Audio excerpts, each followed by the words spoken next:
Alhamdulillah nahmaduhu wa nusalli ala rasulihil karim amma ba'd. A'udzu billahi minasy syaithanir rajim. Bismillahirrahmanirrahim.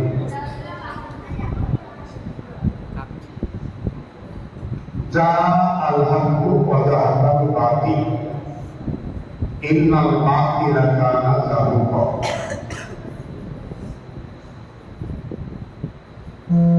Faqala an-nabiy sallallahu alaihi wasallam an Abi Hurairah radhiyallahu ta'ala anhu qala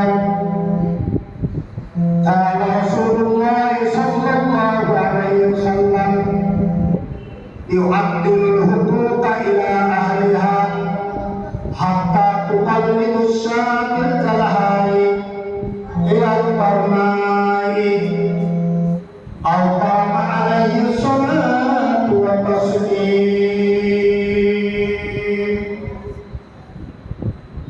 আলহামদুলিল্লাহ, সমস্ত প্রশংসা, বন্দনা, আরাধনা, উপাসনা সেই আল্লাহ রাব্বুল ইজ্জাতের জন্য, যে আল্লাহ রাব্বুল ইজ্জাত বড় ভালোবেসে রহম এবং বরকত করে তোমাদেরকে তথা আমাকে একত্রিত বসে একটা গুরুত্বপূর্ণ দোয়ার মাহফিলে আঞ্জুমান ইসলাহুল লিসান কুলিয়া ইসলামে হাফিজিয়া মাদ্রাসা যে আঞ্জুমানে বসে কিছু কথাবার্তা বলা এবং শোনা তৌফিক দান করিলেন, সেই আল্লাহ পাকের শুকরিয়া বা কৃতজ্ঞতা প্রকাশ করার জন্য সকলে একবার ভক্তির সাথে অন্তরে নিষ্ঠা হইতে বলি আলহামদুলিল্লাহ।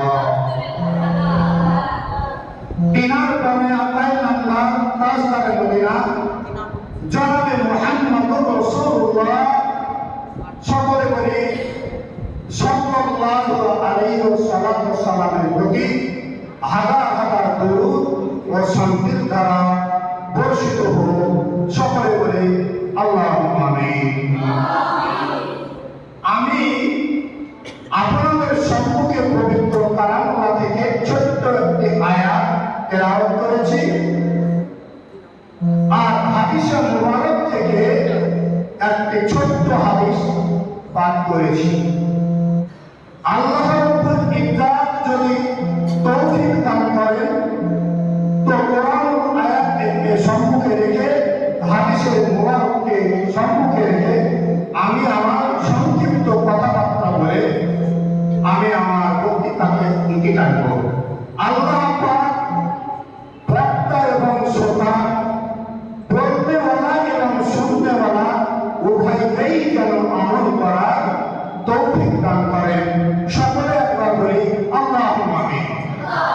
মুহতারাম সামিঈনে কেরাম, আল্লাহ রাব্বুল ইজ্জাত তার পবিত্র কোরআনে ঘোষণা দিয়েছেন, জাআল হাক্কু ওয়া যাহাকাল বাতিল ইন্নাল বাতিলা কানা যাহুকা ওয়া নুনাজ্জিলু মিনাল কুরআনি মা হুয়া শিফাa'un ওয়া রাহমাতুন লিল মুমিনিন ওয়া লা ইয়াযীদুজ জালিমিনা ইল্লা খাসারা।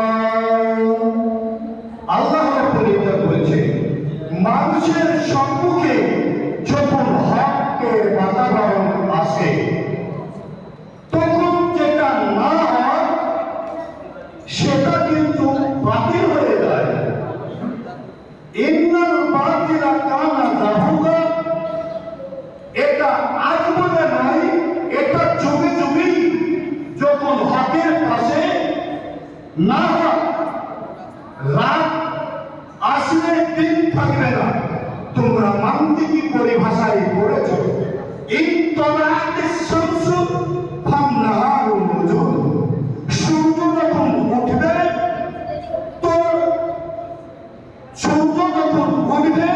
তো দিন মওজুদ আছে, মানে দিন হয়ে গেছে। প্রিয় হাজিরিন, এইখান থেকে আমি বলতে চাচ্ছি, তোমরা আমরা মাদ্রাসায় অ্যাডমিশন নিয়েছি, আমরা হকের বাতাবরণ নিয়ে চলবো।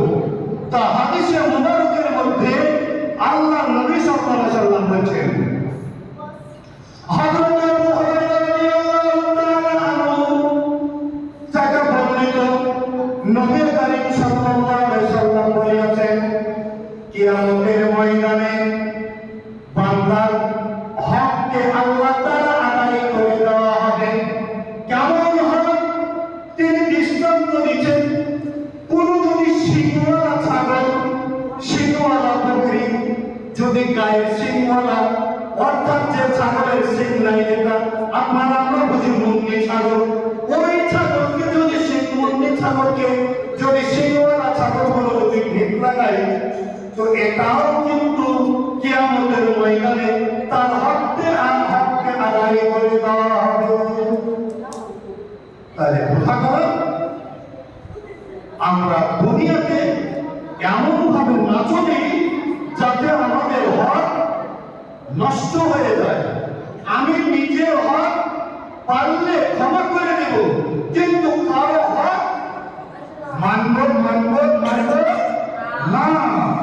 আর যারা হক মানে তাদের কিন্তু কিয়ামতের ময়দানে ফেসে যাবে। হক নষ্ট করা এটা মারাত্মক গুনাহ। এই প্রসঙ্গে তোমাদের কাছে একটা ঘটনা তুলে ধরব। ঘটনাটা হচ্ছে এই, হযরতে আলী রাদিয়াল্লাহু তাআলা আনহু কা ফয়সালা কিতাবে নাফাহাতুল আরবে একটা ঘটনা উল্লেখ করছে। ঘটনাটা হচ্ছে এই যে দুইজন ব্যক্তি সফরে গেছে। তো দুইজন ব্যক্তি সফরে যাওয়ার পর একজন ব্যক্তির কাছে আছে 5খানা রুটি, আর আরেকজন ব্যক্তির কাছে আছে 3খানা রুটি। টোটালে 8খানা রুটি দুই বন্ধুর কাছে মজুদ। তো ওরা দুইজনে সফর করার পর দস্তরখানা বিছিয়েছে, খেতে শুরু করবে। ওই মুহূর্তের মধ্যেই কোনো একজন আবার মেহমান ওদের কাছ দিয়ে যায়।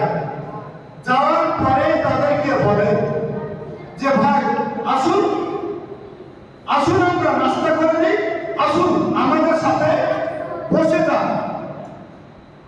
তো সেই দুইজন ব্যক্তির দাওয়াত করার কারণে তৃতীয় আরেকজন যে মেহমান ছিল ও ওদের সঙ্গে খানায় শরীক হয়ে গেল। খানায় যখন শরীক হয়ে গেল, তো 3 জনকে আরামের সাথে শান্তির সাথে খাওয়া দাওয়া করার পর শেষ যখন হয়ে গেল, তো সেই মেহমানটা ওই ব্যক্তির দুজনের সম্মুখে 8 দিরহাম তাদের সম্মুখে রেখে দিল। 8 দিরহাম রেখে দিল। 8 দিরহাম রাখার পর যখন চলে গেল, তখন তাদের দুই বন্ধুর মধ্যে হয়ে গেল ঝগড়া। ঝগড়াটা কি? দুই বন্ধুর মধ্যে তার 5খানা রুটি ছিল, সেই 5খানা রুটিওয়ালা বলছে, বন্ধু তোমার রুটিও তো ছিল মাত্র 3খানা, তো তুমি 3 দিরহাম দাও, আর আমার 5খানা রুটি আছে, আমি 5 দিরহাম নেব। তাহলে 5 আর 3 8